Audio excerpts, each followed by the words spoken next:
সে আজ থেকে বহু যুগ আগের কথা। মালাবারের রাজা ইন্দ্রদম্নকে একবার স্বপ্নে জগন্নাথ দেব দর্শন দিয়ে আদেশ দেন যে নীলাঞ্চল পর্বতের গুহয়ে তার একটি মূর্তি আছে। সেই মূর্তিকে যেন রাজা নিয়ে সে একটি মন্দির বানিয়ে পুজো শুরু করেন। সেই আদেশ পেয়ে রাজা তার সৈন্য অনুচর নিয়ে নীলাঞ্চল পর্বতের দিকে যাত্রা করেন মূর্তির খোঁজে। রাজার দলে ছিলেন বিদ্যাপতি নামে এক ব্রাহ্মণ।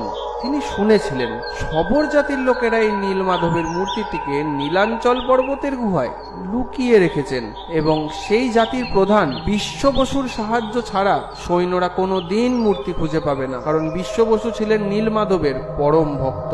বিদ্যাপতি বুদ্ধি খাটিয়ে বিশ্ববসুর কন্যাকে বিবাহ করে ও জগন্নাথ দেবের স্বপ্নাদেশের কথা জানিয়ে নীলমাধবের মূর্তিটি নীলাঞ্চল পর্বতের গুহা থেকে চুরি করে রাজার হাতে তুলে দেন। মূর্তি চুরি হওয়ায় বিশ্ববসু চরম শোকাগ্রস্ত হন। তখন রাজা ইন্দ্রদম্নকে জগন্নাথ দেব পুনরায় দর্শন দিয়ে বলেন সেই নীলমাধবের মূর্তি যেন তিনি যথাস্থানে ফিরিয়ে দেন। জগন্নাথ দেবের আদেশ মতো রাজা সেই মূর্তি যথাস্থানে বিশ্ববসুকে ফিরিয়ে দেন।